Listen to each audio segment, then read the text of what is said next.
వక్రతుండ మహాకాయ సూర్యకోటి సమప్రభా నిర్విఘ్నం కురు మే దేవా సర్వకార్యేషు సర్వదా. గురుబ్రహ్మా గురుర్విష్ణుః గురుర్దేవో మహేశ్వరః గురుః సాక్షాత్ పరబ్రహ్మ తస్మై శ్రీ గురవే నమః. పరమ పూజ్య శ్రీ ఏకనాథ్ మహారాజ్ దివ్య చరిత్ర. శ్రీ రామకృష్ణ హరి జై జై. 14వ అధ్యాయం. గురు జనార్దనులను సతీ సమేతంగా దర్శించుట. ఏకనాథ్ మహారాజ్ వారు తమ నిత్య కృత్యాలతోనూ ప్రవచనాలతోనూ క్షణం కూడా తీరిక లేకుండా ఉన్నారు. సద్గురునాథుని దర్శనం మనసు కోరుచుండగా అదే సమయానికి వారి నుండి రమ్మని అనుమతి కూడా లభించినది. గిరిజాబాయితో సంప్రదించి ఉద్ధవుడనే శిష్యునికి ఇంటి పనులను, దైవారాధనలు, నిత్య నివేదనలు అన్నీ అప్పగించారు. ఉద్ధవుడు అన్నీ చేయగల సమర్థుడేనని మంచి నమ్మకం ఉన్నది. భార్యాభర్తలిరువురు దేవగిరికి గురు దర్శనానికై బయలుదేరినారు. మార్గంలో శ్రీ ఏకనాథులు తమ బాల్యమందు భగవంతుని గూర్చి పడిన తపన, తనకు మార్గదర్శనం చేసిన వృద్ధుడు సాక్షాత్తు శ్రీహరియే. సద్గురుదేవులు జనార్దన్ పంతు వారు తనను ఆదరించుట, శిష్యునిగా అంగీకరించుట, వారి ప్రేమానురాగాలు తల్లిదండ్రులు లేని తనకు ఎంత ఆశ్వాసమిచ్చినాయో ఆ విశేషాలన్నీ ఒకదాని తరువాత ఒకటిగా అన్నీ వివరిస్తూ ప్రయాణించారు. ఇంకా ఇలాగ చెప్పారు. గిరిజాబాయి, మా గురుదేవులు కర్తవ్య నిష్ఠాపరాయణులు. శ్రీ దత్తస్వామి స్వయంగా ఎంచుకున్న శిష్యులు. వీరి ప్రార్థన లేకుండానే శ్రీ దత్తాత్రేయుల 2వ అవతారమైన శ్రీ నరసింహ సరస్వతి స్వామి వారి దర్శనం అనుగ్రహించారు.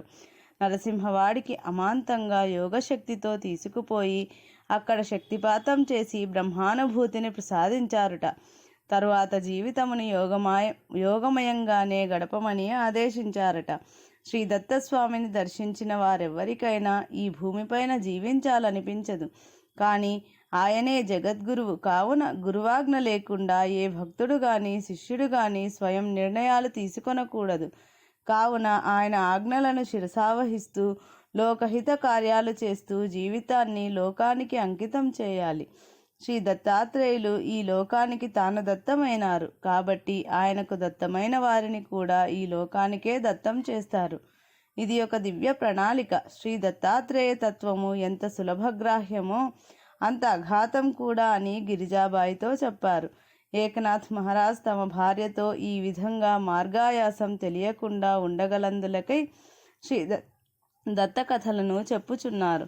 ఆమె కూడా నాథ్ గారితో గృహస్థ ధర్మాచరణలో ఉన్నప్పుడు పనుల ఒత్తిడిలో ఆయన ప్రవచనములు వినలేకపోయేది. కావున ఇప్పుడు చాలా ఉత్సాహంగా నాథ్ మహారాజ్ వారు చెప్పుచున్న విషయాలను శ్రద్ధగా వింటున్నది. శ్రీ దత్త మహారాజ్ యొక్క లీలలను ఇంకనూ వివరించమని కోరింది. సత్కాలక్షేపం అవుతున్నదని శ్రీనాథ్ మహారాజ్ వారు శ్రీదత్త లీలలో అద్భుతమైన జంభాసుర సంహారమును చెప్పసాగినారు. జంభాసురుడను వాడు ఇంద్రుని రాజధాని అమరావతిపై దండెత్తి సింహాసనంపై నుండి ఇంద్రుని లాగిపడవేసి నీకు దిక్కున్న చోట చెప్పుకోమన్నాడు. ఇంద్రునితో పాటు సకల దేవతలకు ఇక్కట్లు వచ్చినవి. గురుదేవుడైన బృహస్పతిని శరణు పొందారు. ఆయన ప్రస్తుత పరిస్థితులలో శ్రీ దత్తాత్రేయుడు త్రిమూర్తి స్వరూపుడు గనుక నీవాయనను శరణు పొందు. ఆయన తప్ప మరెవ్వరూ నిన్ను రక్షించలేరని చెప్పారు. ఆయన సహ్యాద్రి పర్వత ప్రాంతంలో ఉంటాడు. ఆయన గొప్ప మాయావి. అంత సులభంగా నీకు దొరకడు. నిర్భీతితో, నిశ్చల మనస్సుతో, దృఢభక్తితో మాత్రమే నీవా కార్యం సాధించుకోవాలని బోధిస్తారు. ఇంద్రుడు బహు జాగ్రత్తగా సహ్యాద్రి పర్వత ప్రాంతంలో వెదికి ఎట్టకేలకు శ్రీ దత్తాత్రేయ స్వామి వారిని దూరం నుండి చూస్తాడు. ఆ సమయంలో ఆయన అనేక మంది స్త్రీలతో క్రీడిస్తున్నట్లు దర్శనమైనది. జంభాసురుడేమో అంత బలశాలి, ఈ దత్తుడేమో ఇంత సుకుమారుడుగా కనిపిస్తున్నాడు. అసుర సంహారం చేయగలడా అని సందేహం కలిగింది. ఒక్క క్షణం అలాంటి ఆలోచన రావడం, అంతలో నారద మహర్షి వచ్చి సందేహించక శరణు కోరమనడం జరిగింది. శ్రీ దత్తస్వామి నిజంగానే దయాళువు కావున ఇంద్రుని మొదట నిరాకరించిన ఆ అసురుని నిర్జించేందుకు అనుమతినిస్తారు. జంబాసురుడిక్కడ ఇంద్రుని వృత్తాంతం తెలుసుకుని వచ్చి చూచి శ్రీదత్తుని మాయాశక్తి అయిన అనఘామాతను చూచి మోహిస్తాడు. శ్రీ దత్తస్వామి తన చూపులతోనే వాని సర్వశక్తులు హరించగా నిర్వీర్యుడై జీవితం చాలిస్తాడు జంభుడు. ఇది అత్యద్భుతమైన కథ. ఇది అందరి జీవితాలకు అన్వయించుకోవలసిన ఆధ్యాత్మికమైన అంతరార్థం దీని యందు ఇమిడి ఉన్నదని చెప్పారు.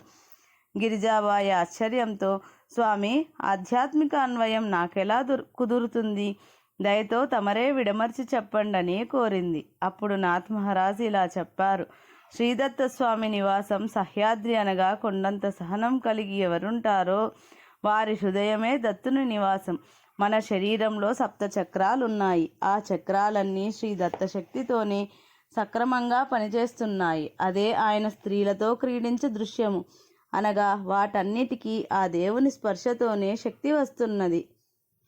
ఈ శరీరంలోని ఇంద్రియాలన్నింటికీ మనస్సు ఆధిపత్యం వహిస్తుంది. అదే ఇంద్రుడు. ఏ జీవునికైనా అహంభావం మిక్కిలిగా కలిగినప్పుడు మనస్సు యొక్క నియంత్రణను ధిక్కరిస్తాడు. దానిని అదుపులోనికి తేవాలంటే మూల పురుషుడైన శ్రీదత్తుని శరణు పొందాలనేది దీనిలోని రహస్యం. అంతేకాక ఈ జీవుడి శరీరాన్ని వదిలివేసిన అనఘామాతయే తిరిగి జీవుడిని మరొక్క శరీరంలో ప్రవేశపెడుతుందని బోధిస్తూ ఉన్నారు. ఆయన కథ ఆపి తన్మయత్వంలో నుండి బయటకు వచ్చి ఆమె వంక చూడగా గిరిజాబాయి నిద్రలో ఉండడం గమనించారు. ఆహా, శ్రీదత్త, గురుదత్త, ఏమిటయ్యా నీ లీల? అనూహ్యము గదా. నీ లీలలకు అంతులేదు. ఎవ్వరికి ఏ సమయంలో ఎంతవరకు ఏ విధంగా తెలపాలో నీ నిర్ణయంతోనే తెలుపుతావు. నేనెవరిని నీ లీలలు తెల్పగా? అఘటన ఘటనా సామర్థ్యమంతయు ఎక్కడైనా నీదే కదా. దేవాదిదేవా, మహామహిమాన్వితులైన వారలే తబ్బిబ్బుపడినారు. నీదు మహిమలు తెలియగా తరమా? ఇలలోన నీవే స్వయముగా తెలుపవలే గదా అని శ్రీదత్తుని స్మరించుకున్నారు. అలా ప్రయాణించి బండిలో ఇరువురు దేవగిరి దుర్గానికి చేరుకున్నారు. సద్గురుదేవులు శ్రీ జనార్దన్ పంత్ వారికి వీరు వస్తున్న విషయం మానసికంగా దర్శనమైనది. నూతనంగా వచ్చిన దంపతుల నమస్కారాలందుకొని ఆశీర్వాదములిచ్చారు. తర్వాత అందరికీ స్నానానుష్ఠానముల అనంతరం మృష్టాన్న భోజనం ఏర్పాట్లు చేసినారు. ఆ పైన తీరికగా సద్గురుదేవులు నాథ్ మహారాజ్ వారి నిత్య కార్యక్రమాల గురించి ప్రశ్నించి తెలుసుకున్నారు. నిరంతర శ్రీ భాగవత ప్రవచనములు జరుగుచున్నవని విని అపార సంతోషాన్ని పొందినారు. తప్పక మరాఠీలో భాగవతము గ్రంథ రూపమున రచించబడవలనని ఆదేశించినారు. ఏకనాథులు ఇప్పుడు ఇంటికి తిరిగి వెళ్ళగానే తప్పక రచన సాగించదనని గురుదేవులకు ప్రణమిల్లినారు. ఆనందంగా 1 వారం రోజులు దుర్గం పైననే ఏకనాథుల చేత భాగవత ప్రవచనం చేయించారు. ప్రతి చిన్న సంఘటనను శ్రీ ఏకనాథుల వారు బాహ్యార్థము, అంతరార్థము, సూక్ష్మార్థము, రహస్యార్థములు వివరిస్తూ ఉండగా సద్గురునాథులు ఆనందలోకాలలో విహరించేవారు. శ్రీ దత్తాత్రేయుల వారి ఆశీస్సులు నీకు పుష్కలంగా ఉన్నాయని దీవించి దంపతులకు నూతన వస్త్రాభరణములు ప్రసాదించి వీడ్కోలు పలికినారు. సద్గురుదేవుల పాదార విందములకు మొక్కుచుండగా నాథ్ మహారాజ్ వారికి కన్నీరు ఆగలేదు. అట్లే కన్నీటితో పాదాభిషేకం చేస్తుంటే గురుదేవుల కన్నుల నుండి రాలుచున్న ఆనంద బాష్పాలు ఆయన తలపైన అక్షతల వలె పడుచుండెను.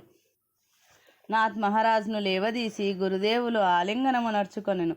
అది ఒక అనిర్వచనీయ ఆనందకర సన్నివేశము. మరలిపోవుటకు మనసు రాకున్నదని చెప్పుటకు గొంతు గద్గదికమై మాట పెగిలి రాకున్నదని నాథ్ మహారాజ్ తొట్రుపడుచుండగా గురుదేవులు ధీర గంభీరులై, నాథ్, మన ముందున్నది దత్తాదేశమే. అది ఏ కర్తవ్య పాలనం. ఈ విషయం మరువవద్దు. ఏది ఏమైనను ధైర్యముతో జీవితములో సాధించవలసినంత మేరకు సాధించవలెను. సకలము దత్తస్వామి అధీనమే. మనము నిమిత్త మాత్రులమని జ్ఞాపకముంచుకొనుము. మిన్ను విరిగి మీద పడినను చలించరాదు. స్థిత ప్రజ్ఞుడవై అశేష జనావళికి ధైర్యమును ప్రసాదించి దైవ నిష్ఠాపరులుగా మార్చవలే. ఆ పైన దైవ కార్యమును దైవమే నిర్వహించుకొనగలడు. ఆయన యొక్క దివ్య ప్రణాళికలో మనము పాత్రధారులము. సూత్రధారి ఆయనయేనని నిస్సంకోచముగా నమ్మి ముందుకు సాగుమని దీవించెను. సజల నేత్రాలతోనే గురు శిష్యులిరువురు వీడ్కోలు తీసుకొనిరి. ఏకనాథ్ మహారాజ్ ధర్మపత్ని గిరిజాబాయితో పాటు తిరిగి పైఠన్కు చేరుకున్నారు. సద్గురునాథుని కలయికతో చిన్ననాటి మధుర స్మృతులు సంతోషాన్ని, వీడ్కోలు కాస్త విచారాన్ని కలిగించింది. అయినా గురుదేవుల ఆజ్ఞ, మిన్ను విరిగి మీద పడినా చలించకూడదు. ఇది దత్తస్వామి వారి ఆజ్ఞ అన్నారు. ఇదే తన జీవితానికి ఆదర్శం. భాగవతంలోని ధర్మ సూక్ష్మం కూడా ఇదే కదా. తన జీవితమే భాగవతంగా మారాలి, పరమాత్మకు అంకితం చేయాలి. అప్పుడు అన్ని విధాలా దీనిని సురక్షితం చేసి జనహితానికి ఉపయోగపడతాడు భగవంతుడే అని ఆదేశించారు. భాగవత గ్రంథ రచన ప్రారంభం. ఇలా దృఢ నిశ్చయం చేసుకుని దైనందిన కార్యాలలో నిమగ్నమైనాడు. గిరిజాబాయి కూడా తన వంట ఇంటి పనులలో మునిగిపోయింది. నిత్యం వేకువనే లేచి గోదావరిలో స్నానం, దైవ పూజలు, కొంతసేపు దీనజన సేవ, తర్వాత భాగవతమునకు వ్యాఖ్య మరాఠీలో రాయట ప్రారంభించారు నాథ్ మహారాజ్. ఇలా కొన్ని రోజులు గడిచాయి. రచన అద్భుతంగా సాగుచున్నది. అపారమైన సహనము, అక్రోధము, అమానిత్వం, అదంబిత్వం, త్యాగము, సత్యము, శౌచము, అపరిగ్రహము, దానము, శమము, దమము, బ్రహ్మచర్యము అనగా సదా బ్రహ్మమును భావించుచు చరించుట, ఇవన్నీ తపస్సులోని భాగములే. తాపమును పోగొట్టునది తపము. అట్లా ఆచరించు వ్యక్తి యొక్క సకల పాపములు ప్రక్షాళనమగును. సూర్యుని వేడి తగిలి మంచు కరిగి నీరై తర్వాత ఆవిరి అయి మేఘముగా మారును. అట్లు మేఘముగా మారి విశ్వాంతరాళములో తిరుగుచూ వర్షముగా వర్షించినప్పుడు అనేక నదులు, వాగులు, వంకలుగా ప్రవహించుచు అనేకమైన జీవరాశులకు దాహము తీర్చును, ఆహార సమృద్ధికి తోడ్పడును. అందువలన సృష్టికెంతో మేలు కలుగును. అట్లే మానవుడై పుట్టి భగవద్భక్తి చేత పాప ప్రక్షాళనము బుద్ధిపూర్వకముగా చేసుకొనవలసి ఉన్నది. దానికి ఒకటే ఉపాయము. ఇట్లు ఉదహరించారు. హరిబోలాగాత హరిబోలా ఖాత, సర్వకార్యకరిత హరిబోలా, హరిబోలా భాండత, హరిబోలా కాండత, ఉఠత బైసత హరిబోలా. ఇది ఏ అద్భుతమైన ఉపాయము. ఎవరైతే పాడుచు, ఆహారము తినుచు, సకల కార్యములు చేసుకొనుచు, పోరాటం చేసినా, ఆరాటపడుచునైనా, లేస్తూ కూర్చుంటూ కూడా హరినామస్మరణము చేయుటయే పాప ప్రక్షాళనమునకు ఉపాయము అని రాసినారు. ఏ రోజుకు ఆ రోజు రాసిన భాగవత కథలను మర్నాడు సత్సంగంలో అందరికీ వినిపిస్తూ ఆనందిస్తూ ఉన్నారు. ఇలా జరుగుచుండగా భగవంతుని సృష్టిలో సర్వులు సమానమేనని ఏకనాథ్ గారు ప్రవచనం చెప్పడం మాత్రం తోటి బ్రాహ్మణులు ఎవరూ ఒప్పుకునేవారు కాదు. బ్రాహ్మణుడై ఉండి బ్రాహ్మణుల పద్ధతులను, ఆచారాలను చులకన చేసి మాట్లాడుతున్నాడు ఏకనాథుడు. బ్రాహ్మణులంటే అందరూ బ్రహ్మజ్ఞానులై ఉండాలంటాడు. ప్రతివాడు బ్రహ్మజ్ఞాని అయిపోతే ఇక సంసారాలు ఎవ్వరు చేయాలి? అడవులు పట్టుకొని తిరుగుచూ జ్ఞానులై ఉంటే సరిపోతుందా? యజ్ఞాలు, వైదిక కర్మలు అన్నీ ఎవరు చేయిస్తారిక పైన? ఏకనాథుడు చెప్పే భాగవతానికి అర్థం లేదు. అంతా వ్యర్థ ప్రలాపాలు చేస్తుంటాడు. ఇది ఊరివారందరినీ ప్రోగు చేసుకోవడానికి పనికి వచ్చేదే కానీ కర్మలు తొలగించడానికి మనం చేసే ప్రాయశ్చిత్తాల సాటి అవుతుందా అని ఒక ఆయన అంటే, మరొక ఆయన మన సంస్కృత భాగవతానికి అతగాడు మరాఠీలో తర్జుమా చేస్తూ వ్యాఖ్య కూడా రాస్తున్నాడట. వేదవ్యాసుడు రాసిన దానికన్నా గొప్ప గొప్ప అర్థాలు రాస్తాడా ఈ మునగాడు? అదేమంటే అందరికీ సులభంగా అర్థమయ్యేటట్లు భాష ఉండాలి అంటాడు. మనం సంస్కృత శ్లోకాలు చదివి అర్థం మామూలు భాషలో చెప్పడం లేదా? ఇదేదో కొత్త ప్రయోగం చేస్తున్నట్లు నాటకం అన్నాడు. మరొక ఆయన, మీరు అనుకుంటున్నట్లు అతడు చేస్తున్న పని పేరు ప్రఖ్యాతుల కొరకు కాదులే, అది ప్రజాదరణ పొంది తీరుతుంది. మనం ఇంతకాలం భాగవతం సంస్కృతంలో చదువుతున్నా ఇది అందరికీ అందుబాటులోకి వచ్చే విధంగా కృషి చేయాలని మనకు తోచలేదు కదా. మనం చెయ్యలేని పని అతగాడు చేసి చూపిస్తున్నాడు. మనం గర్వించదగిన విషయం ఇది. ఈ గ్రంథ ప్రాచుర్యంతో పాటు గ్రామం పేరు ప్రఖ్యాతులు పెరుగుతాయి, చిరస్థాయిగా చరిత్రలో నిలబడుతాయి. మనం అతని పట్ల అనవసరంగా అసూయాద్వేషాలు పెంచుకోరాదని ఒక పెద్ద ఆయన సూచించాడు. ఆయన సలహాలు మిగిలిన వారెవ్వరికీ నచ్చలేదు. ఏకనాథుడు భంగపడేటట్లు చేయడానికి అనేక ప్రయత్నాలు చేయటం ప్రారంభించారు. సహనానికి పరీక్ష, విఫలమైన బ్రాహ్మణుని రెట్టింపు ఫలితము. ఒకనాడు పరాయి గ్రామం నుండి ఒక బ్రాహ్మణుడు వచ్చి బ్రాహ్మణ సంఘం వారిని కలిసి తన సమస్య గురించి ఇలా చెప్పాడు. నా కుటుంబం పేద కుటుంబం. ఎట్లాగో పాటలు పడి మా పిల్లకు సంబంధం కుదుర్చుకొన్నాను. పెళ్లి చేయాలి. తమ సంఘం వారందరూ కలిసి ఏదైనా ధన సహాయం చేయాలని కోరి ప్రార్థించాడు. అప్పుడు ఒక ఆయన ఆ బ్రాహ్మణునితో, నీ కూతురు పెళ్లికి నేను 200 ఇస్తాను, కానీ నీవు ఒక మంచి పని చేయాలి. ఆ పని పూర్తయితే తక్షణమే నీకు పైకం చేతిలో పెడతానన్నాడు. ఏం పని చేయాలో, అదేమైనా బరువులు మోసేది కాదు కదా అని భయపడుతూనే చెప్పండి, నేను చేయగలనో లేదో చెప్తానన్నాడు. ఆయనను కంగారు పడే పనేమీ లేదని చెప్పి ఆ బ్రాహ్మణుడు ఇలాగన్నాడు. మా గ్రామంలో ఏకనాథుడని ఒక బ్రాహ్మణుడు ఉన్నాడు అనగానే ఆ బ్రాహ్మణుడు, అయ్యా, నేను పేరు విని ఉన్నాను, ఆయన మహాభక్తుడంట, ఆయనను దర్శించుకోవాలని కూడా ఎంతో కాలంగా అనుకుంటున్నాను అన్నాడు. ఆగవయ్యా, పూర్తిగా నన్ను చెప్పనీయవేమి? సరే, ఆయనను గురించి విన్నానన్నావుగా, అదిగో దూరంగా కనబడేదే ఆయన ఇల్లు. సరిగా నేను చెప్పే విషయము, మన మధ్యన జరిగే ఒప్పందము చెవికెక్కించుకో. ఆ ఏకనాథుకు కోపమే రాదట, అతి శాంతమూర్తి అట, అందరూ చెప్పుకుంటున్నారు. కాబట్టి నీవేమి చేస్తావో నాకు అనవసరం, అతనికి కోపం తెప్పించాలి. నీవు ఆ పని చేస్తే నీకు ఇస్తానన్న 200 వెంటనే ఇచ్చేస్తాను అన్నాడు. ఇది విన్న క్రొత్త బ్రాహ్మణుడు, అమ్మయ్య, ఇంకేదో బరువు పని అనుకున్నాను, ఇంతే కదా, ఎవరినైనా శాంతింపజేయాలంటే కష్టం, కానీ కోపం తెప్పించాలంటే అదెంత పని, క్షణాల మీద ముగించుకొని వస్తానని చెప్పి గబగబా ఏకనాథ్ గారింట్లో సరాసరి వచ్చేశాడు. రావడమే తడవుగా, ఏకనాథ్ గారు అంటూ పూజాగృహంలో పూజ చేసుకుంటున్న ఏకనాథ్ గారి ఒళ్ళో కూర్చున్నాడు. కాళ్లకున్న చెప్పులు చూచారు ఏకనాథ్ గారు. వెంటనే భార్యతో, గిరిజాబాయి, నా స్నేహితుడు కృష్ణ నన్ను చూడాలనే ఆపేక్షతో చెప్పులు విప్పాలనే సంగతి కూడా మర్చిపోయి వచ్చేశాడు. మధుర పానీయం తీసుకురా, పాపం చాలా అలసి ఉన్నాడంటూ ఆదేశించారు. ఇదిగో తెస్తున్నానంటూ ఆ మహాసాధ్వి గ్లాసుతో పానకం తెచ్చింది. నూతనంగా వచ్చిన బ్రాహ్మణుడు ఆ మహాత్ముణ్ణి ఏనాడూ చూడలేదు. పరిచయం లేని తనను పేరుతో సంబోధించాడు. తాను చాలా గొప్ప తప్పు చేశానని సిగ్గుతో తఠాలున బయటికి పోయి చెప్పులు విప్పి మరీ వచ్చాడు. వారిచ్చిన పానకం త్రాగాడు. అలాగే సత్సంగం వినే సమయంకి కొందరు వ్యక్తులు రాగా ఆనాడు కుచేలోపాఖ్యానం చక్కగా వర్ణించి ప్రవచనం చెప్పారు ఏకనాథులు.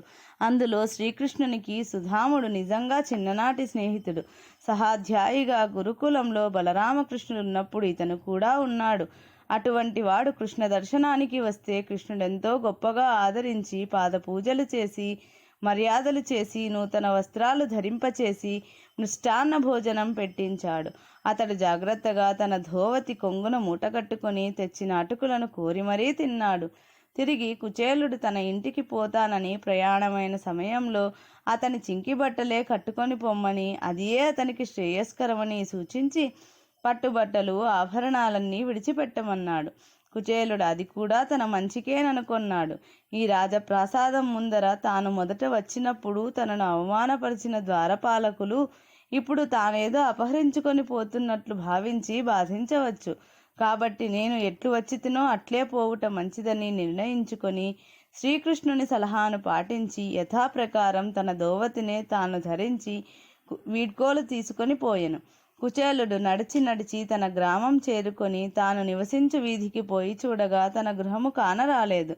పొరపాటున వేరే వీధికి వచ్చానేమోనని భావించి మరొక వీధికి పోవుచుండగా అతని భార్య వామాక్షి పరుగున బయటికి వచ్చి చేయి పట్టుకుని, నాథా, ఇదే మన ఇల్లు రమ్మనగా ఆమెను కూడా సుధాముడు గుర్తించలేకపోయెను. ఒంటి నిండా నగలు, పట్టు జలతారు నేసిన చీరలో లక్ష్మీదేవి వలె మెరసిపోతున్న ఆ వనిత ఎవరో పరాయి స్త్రీ అని భావించి, తల్లి, నా పేరు సుధాముడు, శుద్ధ శ్రోత్రియ బ్రాహ్మణుడను, నీవెవరని ఎంచి పొరబడినావో, నా భార్య పేరు వామాక్షి, నీవెవరు తల్లి అనుచూ చేయి వదిలించుకొనుచుండ, స్వామి, నేను మీ వామాక్షినే, ఇదే మన ఇల్లు అనగా ఆయన ఆశ్చర్యంతో, ఇది ఇల్లు కాదు, మహాసౌధం, ఇది శ్రీకృష్ణుని నిలయం, ద్వారకలో నేను చూచిన దాని వలె ఉన్నది. నేను కృష్ణనామస్మరణలో దారి తప్పి తిరిగి ద్వారకకే చేరినానేమోనని తిరిగి పోవ ప్రయత్నిస్తున్నానని సుధాముడన్నాడు. అప్పుడు వామాక్షి, నాథా, తమరు శ్రీకృష్ణుని ప్రార్థించినందువలన మనకు ఆయన అనుగ్రహించిన సంపదయే ఇదంతా. లోనికి రమ్మనగా సుధాముడు, నేను శ్రీకృష్ణుని సంపద కొరకు ప్రార్థించనూ లేదు, ఆయన వరమియ్యనూ లేదు. ఒక బాల్య స్నేహితునిగా నన్ను ప్రేమతో అక్కున చేర్చుకున్నాడు. సంతోషంతో పొంగిపోయినాడు. నాకు చేయదగిన మర్యాదలు చేశాడు. కానీ ఈ సంపద విషయం ఏమీ ప్రస్తావించలేదే. ఈ సంపదతో నాకేమీ పని లేదు. ఈ రావి చెట్టు క్రిందనే నేను హాయిగా ఉంటాను. మీరంతా ఆ సౌధంలో ఉండండని మొండిగా ఇంటి ముందున్న రావి చెట్టు క్రింద కూర్చున్నాడు. వామాక్షికేమీ తోచక లోనికి పోయి కృష్ణ పరమాత్మకు మొరపెట్టుకున్నది. హే ద్వారకావాస, భక్త హృదయ నివాస, నాకిదేమి పరీక్ష తండ్రి? నా భర్త చెట్టు క్రింద ఉంటే నేనెలా ఈ సౌధంలో ఉండగలను? ఈ సమస్యను నీవే పరిష్కరించాలి. ఈ వైభవమంతయు నీ ప్రసాదమని చెప్పినా నమ్మడం లేదు. నీవే చెప్పాలి అంటూ ప్రార్థన చేసింది. శ్రీకృష్ణ పరమాత్మ సతీ సమేతంగా అక్కడ ప్రత్యక్షమై, సుధామా, నేను నిన్ను రిక్తహస్తాలతో పంపడం చూచి రుక్మిణి సహించలేకపోయింది. మనకింత సంపద కలిగి ఉండి ఆ బ్రాహ్మణుని అలా పంపడం న్యాయమా అంటూ నాతో కలహించింది. అందుకని ఆమె సంతృప్తికై ఈ ఐశ్వర్యమంతా నీకు కలగాలని సంకల్పించానయ్యా. అంతేకాక వామాక్షి పంపిన అటుకులు నీవు శ్రద్ధగా తెచ్చిచ్చావు కదా, ఆ ప్రసాదం తిన్నందుకు ప్రతిఫలంగా ఈ ప్రసాదం ఇవ్వగలిగాను. నీవు అంగీకరించక తప్పదు. నా యందు నీకు నిజంగా అనురాగం ఉంటే ఈ ఐశ్వర్యాన్ని దైవ ప్రసాదంగా అనుభవించవలసిందిగా కోరుచున్నానని శ్రీకృష్ణుడు స్నేహపూర్వకంగా మాట్లాడగా, సుధాముడు శ్రీకృష్ణునితో సౌధం లోపలికి వెళ్ళాడు. ఏకనాథ్ మహారాజు వారు కథ ముగించి హారతిచ్చారు. తీర్థ ప్రసాదాలు అందరికీ పంచిన తర్వాత ఒక్కొక్కరుగా తమ సమస్యలు, బాధలు చెప్పుకుంటూ ఉంటే వారందరికీ హరినామస్మరణతోనే నివారణ చేసి పంపించారు. తర్వాత నూతన అతిథికి సకల సత్కారాలతోనూ భోజనం పెట్టి ఉపచారాలన్నీ పూర్తయిన తర్వాత వారు విశ్రాంతి తీసుకున్నారు.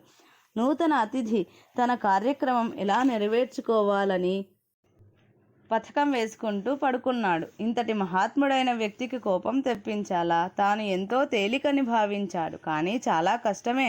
ఏం చేయాలో రేపు అనుకుంటూ నిద్రించాడు. మరునాడు ఉదయమే గోదావరికి స్నానానికి వెళ్ళగా ఆయనకు బహుమానం ఇస్తానన్న బ్రాహ్మణోత్తముడు కలిశాడు. విషయం ఎంతవరకు వచ్చిందని ప్రశ్నించాడు. ప్రయత్నం చేస్తున్నాను, సాధించి తీరుతానని ఈ అతిథి చెప్పాడు. ఏమీ ఎరగనట్లు ఏకనాథ్ గారింటికి వచ్చి ఉన్నాడు. ఏం చేస్తే ఆయనకు కోపం తెప్పించగలనని యోచిస్తూ గడుపుచున్నాడు. ఇంతలో ఏకనాథ్ మహారాజ్ వారు పూజాగృహంలో ఉండి, గిరిజాబాయి, ఈ నిర్మాల్యం తీసి జాగ్రత్తగా బయట పెట్టుమని పిలిచేసరికి నూతన అతిథి వెంటనే పోయి పూజకని ఏర్పాటు చేసిన పూలను తీసుకెళ్లి రోడ్డుపైన పడవేశాడు. గిరిజాబాయి వచ్చి నిర్మాల్యం తీసుకెళ్లి దొడ్లో చెట్టు మొదట్లో వేసింది. ఏకనాథ్ వారు అభిషేకము, అలంకారములు పూర్తి చేసి పూజకై పూల బుట్ట వంక చూడగా అందులో పూలు లేవు. గిరిజాబాయి, పూజకు పూలు తీసుకొనిరా అంటూ శుతిమెత్తగా అడిగారు. ఆమె బుట్టలో పూలు పెట్టాను చూడండి అన్నది. అవును గాని అవి పూజకు పనికి రాకుండా బజారు పాలైనాయి, మరికొన్ని తీసుకురా అన్నారు.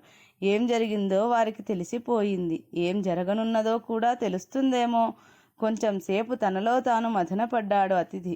అయినా తన ప్రయత్నం మానలేదు. ఉద్ధవుడెక్కడి నుండో కొన్ని పూలు కోసి తెచ్చి పూజకు సమర్పించాడు. ఈ పని అతిథి చేశాడని అందరికీ తెలిసింది. ఇందులో ఎవరూ కోపగించలేదే అని అతడు ఆశ్చర్యపోతున్నాడు. ఆ రోజు మధ్యాహ్నం భోజనాలకు అందరూ కూర్చున్నారు. హరినామస్మరణతో భోజనాలు ప్రారంభమైనాయి. గిరిజాబాయి నెయ్యి వడ్డించేటందుకు వచ్చింది. ఉద్ధవ్ వడ్డన చేస్తున్నాడు. సమయం చూచి ఈ బ్రాహ్మణునికి ఒక ఆలోచన కలిగింది. ఇప్పుడు ఆ స్త్రీని పట్టుకుంటే ఏ భర్తకైనా తప్పక కోపం వస్తుంది అని మనసులోకి రావడమే తడవుగా లేచిపోయి ఆమె వీపుపైన ఎక్కి కూర్చున్నాడు. అది చూచి ఏకనాథులు, గిరిజా, జాగ్రత్తగా పట్టుకో, పడితే ప్రక్కన వేడి పదార్థాలున్నాయి, ప్రమాదం అన్నారు. ఆమె కూడా అందుకు తగిన విధంగా, ఆర్య, నాకు ఆ మాత్రం తెలియదా? కొడుకు అల్లరి తల్లికి కాకుంటే మరెవరికి తెలుస్తుంది? జాగ్రత్తగానే పట్టుకున్నాను అని సమాధానం ఇచ్చేసరికి ఒక్క ఉదుటున దిగి ఆమె కాళ్ళు పట్టుకొని ఏడుస్తూ ఏకనాథుల వారి కాళ్ళు పట్టుకుని రోధించసాగాడు. స్వామి, మహానుభావ, నేను క్షమించరాని నేరాలు చేశాను. నన్ను మీరే కాపాడాలి. నేను పాపాత్ముడను. తమరు మహాపురుషులు, సాక్షాత్తు దైవస్వరూపులు. తమకు కోపం తెప్పించమని కుటిల స్వభావులైన వారు ప్రేరేపించగా నేను ధనానికి ఆశపడి ఈ దుష్కార్యానికి ఒడిగట్టాను. నా పాపానికి నిష్కృతే లేదు. శరణు శరణు. ఈ దౌర్భాగ్యుడు ఏ జన్మలో ఏ పాపం చేశాడో ఈ జన్మలో నిత్య దరిద్రుడైనాను. ఆ దారిద్ర్యమే మళ్ళీ ఇటువంటి దౌర్భాగ్యపు పనులకు పాల్పడేలాగున చేసింది. మహాత్మా, నన్ను క్షమించమని అడిగేందుకు కూడా నేను అనర్హుడనే. నాకేమి శిక్ష విధిస్తారో విధించండి. శిరసావహించి ఉత్తర జన్మ నుండైనా బుద్ధిమంతుడుగా పుట్టగలవాడను అని ఏడుస్తున్నాడు.